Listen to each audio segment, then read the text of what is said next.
Elle a toujours su sourire en public, tout en gardant, au fond, une pudeur presque obstinée. Zooey Deschanel, une voix douce, une présence à la fois vintage et moderne, l'impression d'une fragilité maîtrisée.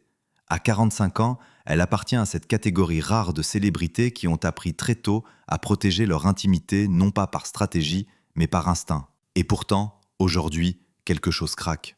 Pas un scandale, pas une vengeance, plutôt une phrase, enfin dite, comme on ouvre une fenêtre après des années. En face d'elle, il y a Ben Gibbard, le chanteur de Death Cab for Cutie, l'homme des mélodies mélancoliques et des textes qui ressemblent à des journaux intimes. Lui aussi, longtemps, a semblé appartenir à une époque précise, celle de l'indie romantique, du trop sensible assumé, des amours qu'on croit éternels parce qu'elles ont la bande-son parfaite. Ils se sont rencontrés, se sont aimés, se sont mariés en 2009 près de Seattle, et se sont séparés en 2011. Divorce finalisé en 2012. Officiellement, différents irréconciliables. Une formule froide, presque administrative, pour une histoire que le public avait idéalisée. Et c'est précisément là que se joue quelque chose d'étrange. Leur rupture n'a jamais été un feuilleton. Pas de coup médiatique, pas de règlement de compte. Presque un silence parfait, comme si chacun avait décidé d'un même geste de ne pas contaminer l'autre avec ses propres blessures.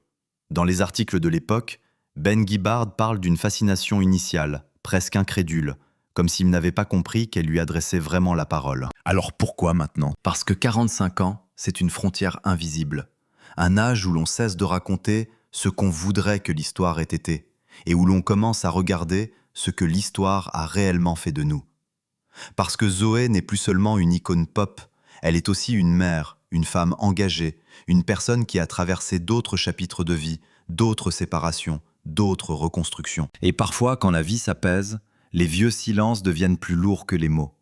Ce n'est pas une confession spectaculaire, c'est plutôt une mise au point intime, une manière de reprendre la main sur un récit qui, pendant des années, a existé sans eux. Dans les forums, dans les fantasmes, dans cette nostalgie collective qui transforme un couple en symbole. Mais au fond, qu'est-ce qui s'est réellement brisé entre Zooey Deschanel et Ben Gibbard, derrière la formule irréconciliable ? Pourquoi avoir protégé cette rupture au point de la rendre presque irréelle ? Et surtout, qu'est-ce qu'elle n'avait encore jamais osé dire jusqu'à aujourd'hui ? Il y a des rencontres qui ressemblent à un casting. Et puis il y a celles qui se font presque à contre-courant, sans fanfare, par un détail pratique, un contact commun, un agenda qui se croise, une curiosité partagée. Dans leur cas, tout commence loin des tapis rouges. Selon la presse de l'époque, Zooey Deschanel et Ben Gibbard se rencontrent parce qu'un manager commun décide simplement de les présenter. Pas parce qu'ils seraient parfaits, mais parce qu'ils gravitent dans un même univers, celui des gens qui écoutent les mêmes chansons, citent les mêmes références et pour qui la sensibilité n'est pas une posture. Zooey, à ce moment-là, n'est pas uniquement l'actrice à franges. Elle est déjà musicienne, elle chante, elle écrit. Elle a cette manière de passer d'un plateau de cinéma à un studio comme si c'était la même pièce avec la même exigence. Ben, lui, est au centre d'un phénomène discret mais immense. La pop indie qui, doucement, est devenue la langue émotionnelle d'une génération. Et ce qui les relie, avant même l'attirance, c'est une idée presque naïve. La musique dit parfois la vérité plus vite que les mots. Ben le racontera plus tard avec une sincérité désarmante. Il était sidéré, presque incrédule que Zoé lui parle. Il avait vu ses films, il la trouvait belle. Et, derrière la beauté, il y avait aussi ce vertige typique des gens qui se sentent soudain trop ordinaires dans la lumière d'une star. Ce n'est pas une déclaration romantique, c'est une confession humaine. Un homme qui admet « je ne m'attendais pas à être regardé ». Et Zoé, de son côté, a toujours donné l'impression inverse, celle de quelqu'un qui précisément regarde, qui écoute, qui s'intéresse aux détails, une phrase, une mélodie, une façon de prononcer un mot. Elle n'a pas besoin de faire du bruit pour exister. Elle a besoin de sens. Alors la rencontre se transforme vite en échange. Pas le genre d'échange mondain où l'on cherche à impressionner, plutôt une conversation de fin de soirée qui dérive sur des albums, sur des souvenirs, sur cette sensation étrange qu'ont les artistes lorsqu'ils sont à la fois libres et enfermés. Libres parce qu'ils créent, enfermés parce que tout le monde projette quelque chose sur eux. Et c'est là que quelque chose se met en place. La reconnaissance. On imagine souvent l'amour de célébrités comme un feu d'artifice. Mais chez eux, il y a plutôt l'idée d'un refuge.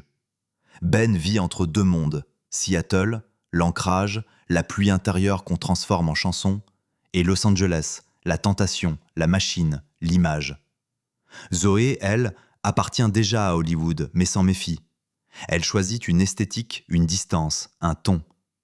Elle sait qu'on peut être visible et pourtant rester incompris. Dans une interview de 2010, Zoé dira d'ailleurs qu'elle tient à garder certaines frontières. Elle ne demande pas vraiment à son mari Ben des conseils musicaux. Ils essaient de garder ça séparé, même s'il la soutient. Cette phrase, anodine, dit déjà beaucoup. Dès le début, ils savent que leur intimité sera un équilibre fragile entre deux métiers, deux rythmes, deux pressions. Mais au moment de la rencontre, cet équilibre n'a pas encore été mis à l'épreuve. Il y a l'élan, il y a la découverte. Et ce qui frappe, c'est la vitesse. Engagée en 2008, mariée en septembre 2009 près de Seattle. En surface, cela ressemble à une évidence. En réalité, c'est souvent le signe d'une chose plus intime. L'urgence de se choisir quand on a l'impression d'avoir enfin trouvé quelqu'un qui parle la même langue. Une langue faite d'accords mineurs, d'humour discret, de pudeur. Une langue où l'on peut être doux sans être faible. Et pourtant, dans cette rencontre, il y a déjà un paradoxe. Parce qu'ils se trouvent grâce à un réseau manager, industrie, visibilité, mais ils se reconnaissent justement par ce qui échappe à l'industrie. L'émotion brute, la timidité, le besoin de vrai. Alors la question se pose, dès maintenant, même si personne ne la formule encore à voix haute, qu'est-ce qui arrive quand deux sensibilités se rencontrent, mais que leurs vies, elles, n'ont pas le même tempo? Quand l'une est tapée par des tournages et l'autre par des tournées, quand le silence devient protection, puis distance. Ils n'ont jamais été un couple people au sens classique. Pas d'excès, pas de mise en scène permanente. Et pourtant, entre 2009 et 2011, leur histoire se déroule au moment précis où leurs deux trajectoires deviennent, chacune à sa manière, plus visibles que jamais. Zooey Deschanel arrive alors avec une image déjà très installée, celle d'une actrice à la singularité assumée, capable d'être à la fois drôle, décalée et étrangement mélancolique. Days of Summer, sorti en 2009, ancre cette perception. Le film devient une référence générationnelle et Zoé, un visage associé à une forme de romantisme moderne, moins conte de fées, plus malentendu tendre. À côté, Benji Bard n'est pas seulement le mari d'eux, il est déjà depuis des années une voix qui compte dans la musique indépendante américaine. Death Cab for Cutie vient de signer un moment de bascule. Narrow Stairs, sorti en 2008, atteint la première place du Billboard 200, un signe rare pour un groupe issu de la scène indie. Autrement dit, quand ils se marient en septembre 2009 près de Seattle, ce n'est pas l'un qui rejoint l'univers de l'autre. Ce sont deux notoriétés différentes qui se rencontrent, deux industries qui se toisent, deux rythmes qui s'additionnent et qui parfois se heurtent. Mais dans les premières années, tout cela ressemble à un équilibre élégant. Zoé continue à cultiver son autre vie, celle qui surprend toujours ceux qui ne la connaissent que par ses rôles. Avec Monsieur Ward, elle est She dans She and Him. Et en 2010, le duo sort Volume 2, un disque doux, rétro, construit comme un refuge sonore, harmonie simple, mélodie lumineuse, une nostalgie sans cynisme. Ce n'est pas un caprice de star, c'est une continuité. Zoé n'a jamais séparé totalement sa voix d'actrice de sa voix de chanteuse. Elle existe dans les deux. Ben, lui, vit la vie de tournée, de studio, d'interview, où l'on vous demande d'expliquer l'indicible. Pourquoi une chanson marche? Pourquoi une autre ne marche pas? Pourquoi vous semblez si triste quand, en réalité, vous êtes juste précis? En 2011, Def Cab sort Codes and Keys, un album qui marque une recherche sonore, un changement de texture, et qui arrive dans une période où le groupe est pleinement exposé. Et c'est là que, doucement, la gloire devient un révélateur. Parce que la réussite ne teste pas seulement l'ego, elle teste l'organisation intime, les départs, les retours, les calendriers, les attentes muettes.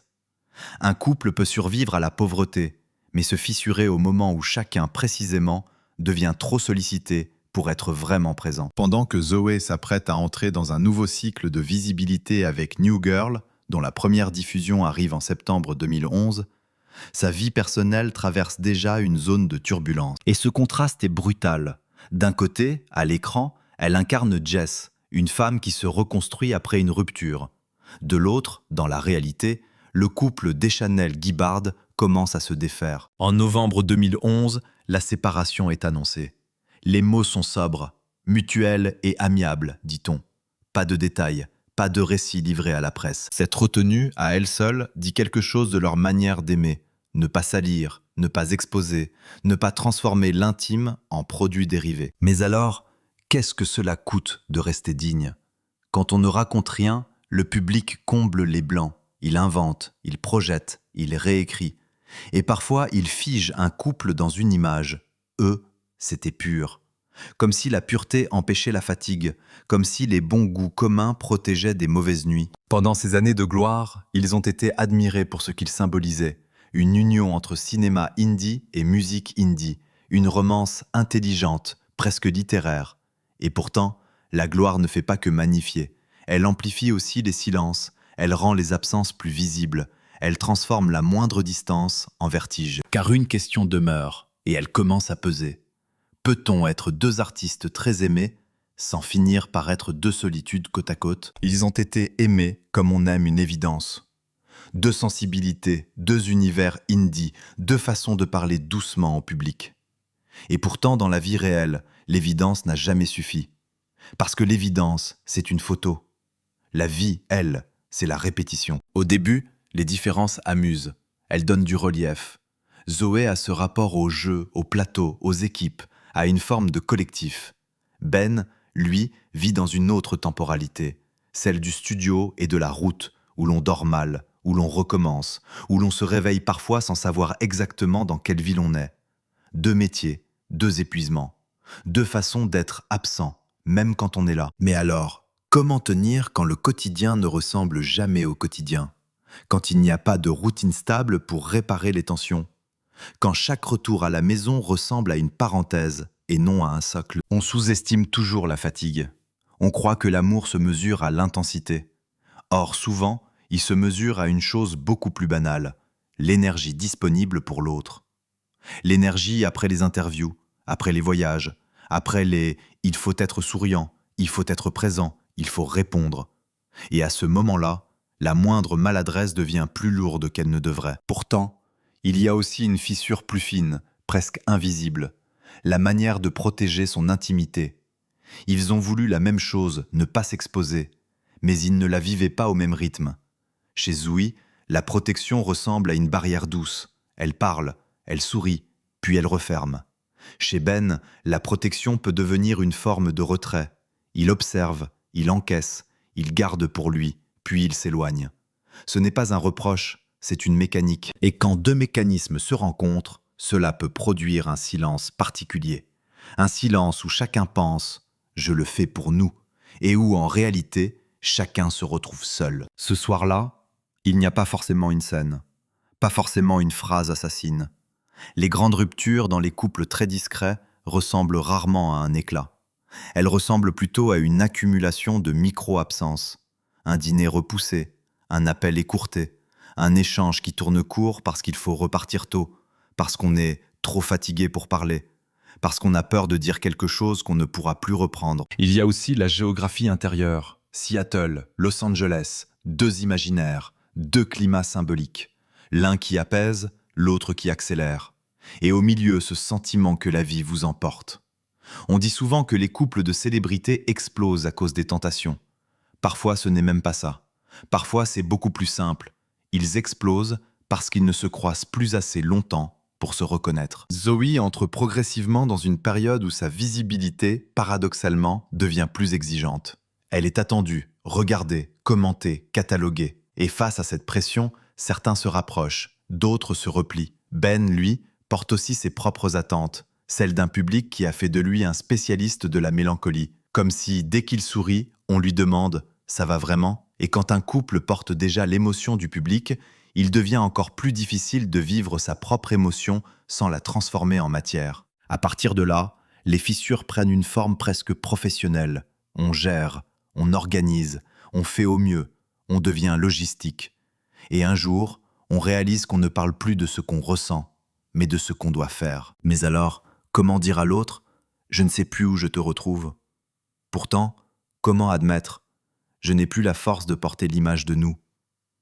Ce soir-là, comment choisir les mots quand on sait qu'un mot de trop deviendra un titre, un raccourci, une caricature? Ce qu'ils ont protégé dans ces mois-là, c'est peut-être la chose la plus intime. le droit de se séparer sans se détruire. Et c'est aussi ce qui rend leur histoire si particulière. Parce que là où d'autres exposent, eux se taisent. Là où d'autres accusent, eux se retirent. Et ce retrait, à force, finit par devenir une forme de rupture avant la rupture. La question désormais n'est plus « est-ce qu'ils s'aiment encore ?» La question devient plus dure, plus adulte. Est-ce que l'amour suffit quand la vie vous transforme en deux trajectoires incompatibles? Et surtout, quel événement précis va rendre cette incompatibilité impossible à nier? Il y a un moment où l'on cesse de traverser une période difficile et où l'on comprend que l'on est déjà entré dans autre chose.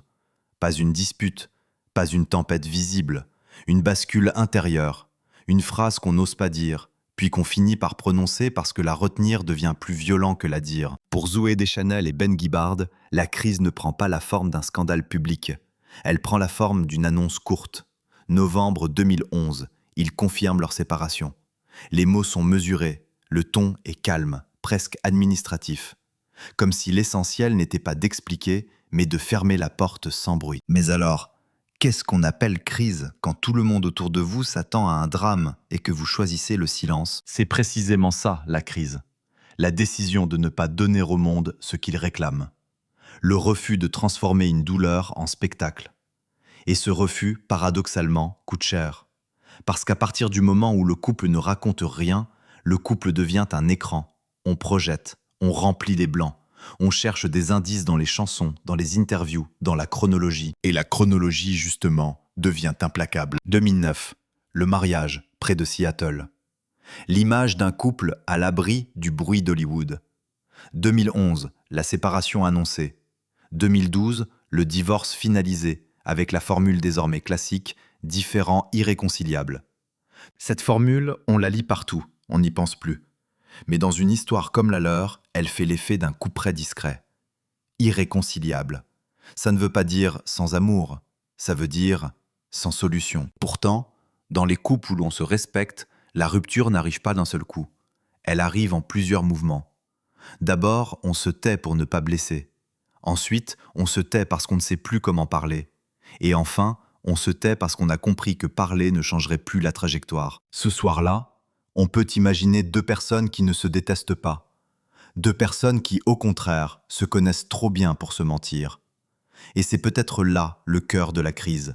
Reconnaître que l'on a aimé quelqu'un, mais que l'on ne sait plus comment vivre avec lui. Le plus troublant dans cette séparation, c'est l'absence de matière people. Pas de rumeurs structurantes, pas d'accusations, pas de guerre d'ego. Rien qui permette au public de trancher, c'est lui le responsable, c'est elle. Et cette absence force une lecture plus adulte. Parfois, il n'y a pas de coupable. Il n'y a que deux rythmes qui se contredisent, deux besoins qui ne se rencontrent plus, deux fatigues qui s'additionnent sans jamais se transformer en repos. Mais alors, comment encaisser une rupture quand autour de vous, tout est narration? Quand la moindre phrase devient un titre?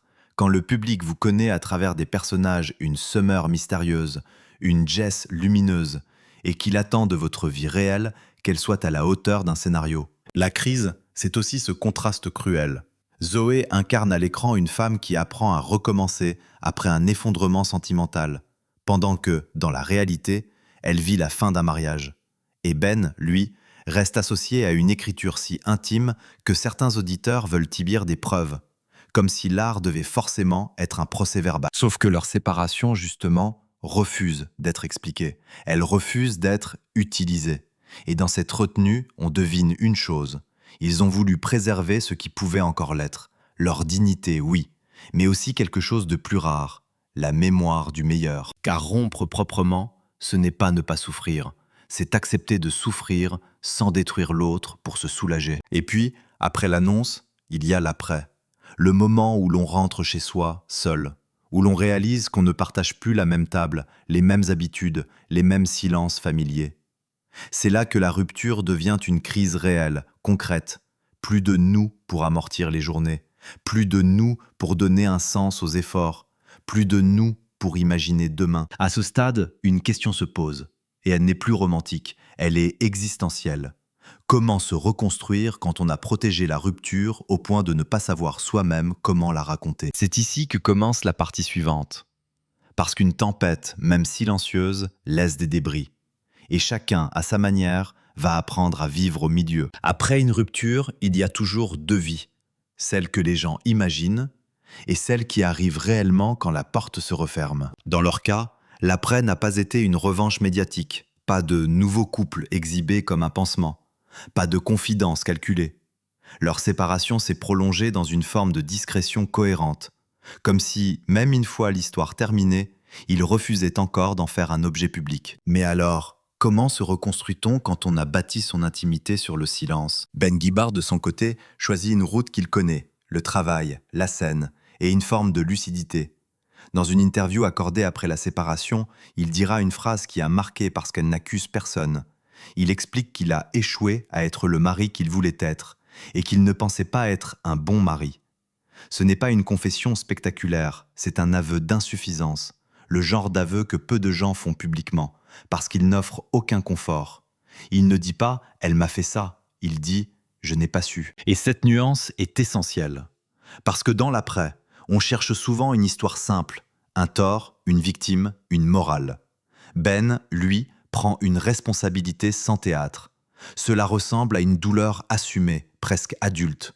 Une douleur qui dit « je ne sais pas si j'ai été à la hauteur de ce qu'on attendait de moi ». Zoe, elle, entre dans une période où le public la voit partout, mais sans forcément la voir vraiment. New Girl devient un phénomène culturel, et elle porte le personnage de Jess avec une énergie qui pour beaucoup ressemble à une promesse, celle qu'on peut être lumineuse après un effondrement. Mais cette lumière à l'écran peut aussi être une armure, une manière de continuer à fonctionner quand derrière, il faut refaire sa vie à partir de rien. Ce qui est frappant, c'est que leur reconstruction n'est pas symétrique. Ben parle un peu, rarement, mais avec intensité. Zoe, elle, parle moins de cette rupture en particulier. Elle avance. Elle ne s'installe pas dans le récit, comme si le récit, justement, risquait de l'emprisonner. Et pourtant, l'après la tempête, ce n'est pas seulement aller mieux. C'est aussi apprendre à vivre avec ce qui n'a pas été dit. On l'oublie souvent, la plupart des ruptures ne se terminent pas par une explication satisfaisante. Elles se terminent par un constat. Et ensuite, la mémoire travaille. On repasse les scènes, on réécrit, on se demande à quel moment exact avons-nous basculé. Et plus on est discret, plus ce travail est solitaire. Chez eux, cette solitude est renforcée par la manière dont le public les a idéalisés. Car l'idéalisation est une pression. Elle vous vole le droit de dire « nous n'avons pas réussi ». Elle vous vole le droit de dire « nous étions fatigués ». Elle exige, même après coup, une forme de poésie. Et parfois, on n'a pas envie de poésie. On a juste envie de silence. Mais alors, comment continuer à créer quand une partie du public veut transformer votre douleur en matériau? En tant qu'auteur-compositeur, c'est que les gens chercheront des liens, qu'ils écouteront ces chansons en se demandant si elles parlent d'elles. Il ne peut pas contrôler ça. Il peut seulement refuser d'alimenter la machine. Et il le fait. Peu d'indices, peu de commentaires, une pudeur qui ressemble presque à un code moral. Zoe, de son côté, va reconstruire une vie privée qui, progressivement, s'éloigne de ce chapitre. Elle se mariera plus tard, aura des enfants, puis connaîtra une autre séparation. Mais cette trajectoire, plutôt que d'effacer Ben Guibard, montre quelque chose de plus large.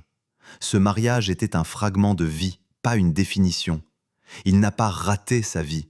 Il a été un moment intense, puis terminé. Et dans l'après, il y a aussi une réalité qu'on ne voit pas. Le deuil du nous public. Car quand on est célèbre, on ne perd pas seulement une relation, on perd aussi une image commune. On perd les fans qui aimaient l'idée du couple, on perd les projections, les attentes, les « vous étiez parfait ».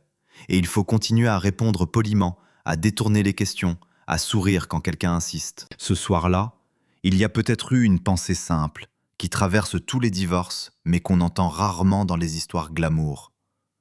Je ne veux pas que notre fin devienne notre résumé. Et c'est ce qu'ils ont réussi, en partie. Leur fin n'a pas effacé leur carrière, elle n'a pas écrasé leurs identités. Mais il manque encore quelque chose. Car un silence, même élégant, n'est jamais neutre. Un silence laisse des trous dans la mémoire collective. Et parfois, des années plus tard, ce silence devient une dette intérieure, une dette envers soi-même. Une phrase qu'on aurait dû dire, non pas pour le public, mais pour remettre de l'ordre dans son propre récit. C'est là que l'on approche de la révélation. La vraie question n'est plus « pourquoi ont-ils rompu ?» La question devient Qu'est-ce que Zoé n'a jamais formulé et pourquoi, aujourd'hui, ressent-elle le besoin de le dire? Elle n'a jamais été de celles qui règlent leur compte. Chez Zooey Deschanel, le silence a longtemps eu une valeur, celle de la protection, de la retenue, presque du respect. Pendant des années, sur Ben Gibbard, elle n'a pratiquement rien dit. Les chronologies existaient, les documents existaient, les titres existaient. Mais sa voix, elle, restait en retrait. Et puis un jour, sans annonce, sans stratégie visible, quelque chose change. Pas un grand mea culpa, pas une confession explosive, plutôt une inflexion. Une manière d'accepter à 45 ans que certains chapitres ne peuvent plus rester uniquement hors champ. Ce qui frappe quand on écoute Zoé dans ses entretiens récents sur sa vie de famille, son équilibre, la façon dont elle protège ses enfants, son futur mariage sans se presser, c'est la même ligne. Elle ne dramatise pas, elle cadre. Elle choisit ce qui doit rester intime et ce qui peut être dit sans blesser. Et c'est précisément dans ce cadre-là que s'inscrit la révélation. Non pas un récit détaillé de la rupture, mais une vérité simple sur ce que coûte un amour quand deux vies n'avancent plus au même tempo. Parce que, dans cette histoire, la tentation du public a toujours été de chercher l'événement, le moment exact, la cause cachée, le faux pas. Or, il est possible que la fin ait été, au contraire, une addition de choses ordinaires, des agendas qui ne se recollent pas, des silences qui ne se traduisent plus, une fatigue qui devient une manière de vivre. Ben Gibbard, lui, a déjà laissé entrevoir à sa façon ce que représente l'après. Cette idée que Il a même reconnu, dans un entretien, le regard public pesant sur une vie privée transformée en affaire. Et cette impression d'être jugé sur sa capacité à réussir un rôle, celui d'époux, comme s'il s'agissait d'une performance. Mais Zoé, elle, n'avait pas répondu. Et c'est là que le silence devient peu à peu un poids. Car se taire n'efface pas. Se taire organise seulement le souvenir. Et parfois, ce souvenir finit par vous demander qui raconte cette histoire à ta place. La révélation, quand elle arrive, tient donc dans une forme de dépouillement. Elle ne prononce pas de phrases destinées à faire le tour d'Internet. Elle ne cherche pas à réhabiliter une version. Elle fait autre chose. Elle reprend la propriété émotionnelle du récit. Elle dit en substance que leur fin n'a jamais été une guerre, que l'amour n'a pas disparu comme une lumière qu'on éteint, qu'il s'est plutôt heurté à une réalité plus cruelle et plus banale, l'impossibilité de rester nous quand chacun est aspiré ailleurs par le travail, par la distance, par la pression permanente d'être quelqu'un en public. Et là, son ton change, il ralentit, il y a des pauses, parce qu'il y a une phrase qu'on entend chez certaines personnes, à un âge charnière, quand elles ne veulent plus raconter pour séduire, mais pour être justes. Ce n'était pas une trahison. C'était une incompatibilité de vie. Dit comme ça, c'est presque froid. Et pourtant, c'est l'une des phrases les plus douloureuses. Car elle ne permet pas de haïr, elle ne permet pas de simplifier. Elle oblige à accepter que deux gens bien puissent échouer à faire durer une histoire. Mais alors, pourquoi briser le silence maintenant? Parce qu'à 45 ans, on comprend que le silence peut devenir une caricature. Qu'à force de ne pas dire, on laisse les autres dire à votre place. On laisse les chansons devenir des preuves, les sourires devenir des mensonges, les dates devenir des verdicts. Or, elle ne veut plus que cette histoire soit un décor. Elle veut qu'elle soit un chapitre, important, vrai, mais terminé. Et sa révélation la plus intime, au fond, n'est peut-être pas sur Ben. Elle est sur elle-même, sur la façon dont elle a appris à fuir le bruit, à se protéger, parfois même à se taire trop tôt. Sur le fait qu'elle a longtemps confondu discrétion et effacement, et qu'aujourd'hui, elle accepte de dire une chose simple. On peut aimer profondément et ne pas savoir rester. Ce n'est pas une accusation, c'est une maturité. C'est la version adulte des romances qu'on projette sur les célébrités. Une romance où l'on ne gagne pas forcément, mais où l'on peut au moins sortir sans salir l'autre. Et quand elle s'arrête, il reste ce sentiment rare, celui d'une révélation qui ne cherche pas à choquer, mais à apaiser. Elle n'a pas réécrit l'histoire, elle l'a simplement remise à sa place. Quand Zooey Deschanel parle, aujourd'hui, de cette fin avec Ben Gibbard, on ne sent ni le besoin de convaincre, ni celui de séduire. On sent plutôt une volonté très rare à Hollywood, celle d'assumer la complexité sans l'emballer. De dire que certaines histoires se terminent non pas parce qu'elles étaient fausses, mais parce qu'elles étaient humaines. Le public, lui, préfère les récits nets, les fins nettes, les causes nettes, un grand geste, une phrase définitive, un coupable. Or, leur histoire résiste à cette structure-là. Elle ressemble davantage à ces chansons qu'on écoute longtemps après. On ne sait pas exactement à quel moment la mélodie a cessé d'être légère, mais on se rappelle qu'elle a compté. Et c'est peut-être ce qui demeure, au final, une forme de respect qui survit à l'amour, une manière de protéger l'autre, même quand on ne partage plus sa vie.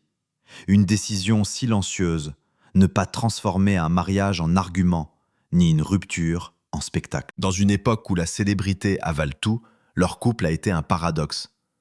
Parce qu'il avait l'air public, connu, commenté, fantasmé, alors qu'il était en réalité farouchement privé. Ce décalage, avec le temps, devient presque une leçon. On ne connaît jamais une histoire d'amour parce qu'on en connaît les dates. On ne connaît jamais une rupture parce qu'on en connaît la formule juridique. On connaît au mieux une atmosphère, une cohérence, un style de vie. Eux, c'était la cohérence.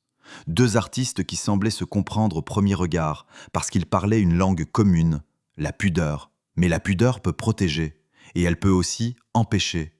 Empêcher de demander, empêcher d'insister, empêcher de dire « je ne vais pas bien, je me sens seul, je ne te retrouve plus ». Alors l'épilogue n'est pas un tribunal, il n'y a rien à juger. Il y a plutôt une question qui revient comme un refrain discret. Qu'est-ce qu'on doit à une histoire quand elle est finie? On doit peut-être ceci, la vérité à petite dose. Une vérité qui ne détruit pas, une vérité qui ne humilie pas, une vérité qui ne réclame pas de témoins. Et c'est exactement la forme que Zoé choisit aujourd'hui. Elle ne livre pas des détails, elle livre un sens. Le sens, c'est qu'ils ont été réels, qu'ils n'ont pas joué au couple parfait, qu'ils ont essayé avec ce qu'ils étaient, avec leur vie trop rapide, leur métier trop envahissant, leur silence trop poli, et qu'ils ont compris un jour que la version la plus honnête de l'amour pouvait être de laisser partir. À 45 ans, ce n'est pas une défaite qu'elle raconte, c'est une maturité. L'âge où l'on cesse de transformer les ruptures en cicatrices honteuses et où l'on accepte qu'elles peuvent aussi être des apprentissages. Non pas des leçons morales, mais des prises de conscience. Ce que l'on veut, ce que l'on ne supporte plus, ce que l'on a trop accepté par peur de perdre. Et puis il y a l'autre dimension, plus intime encore, le droit de fermer une porte sans devoir expliquer la serrure. Le droit de dire « c'est fini » sans devoir prouver qu'on a raison de finir. Le droit de ne pas offrir sa peine en pâture. Dans cette histoire, il y a quelque chose de presque antique. Deux personnes qui se quittent sans se salir et qui, par ce choix, s'exposent à une autre violence, celle de n'être jamais totalement comprises. Mais peut-être que la compréhension du public n'était pas leur objectif. Peut-être qu'ils ont choisi autre chose, la paix. Car au fond, ce que Zoé brise en brisant le silence, ce n'est pas seulement une retenue médiatique, c'est une vieille croyance. Celle qu'une femme doit soit se taire, soit accuser. Elle choisit une troisième voie. Elle dit « j'ai vécu, j'ai aimé, j'ai perdu. Et je n'ai pas besoin de détester pour exister. » Et là, l'histoire cesse d'être celle de Zoé et Ben. Elle devient plus large. Elle parle de ces couples qui s'aiment vraiment, mais qui ne savent pas rester. De ces couples où personne n'a tort et où pourtant l'amour ne suffit pas à fabriquer du quotidien. Elle laisse derrière elle une impression douce amère. La beauté d'un lien qui a compté et la lucidité de le regarder sans mensonge. Et sur la table, il reste une photo. Le temps, lui, ne dit plus rien.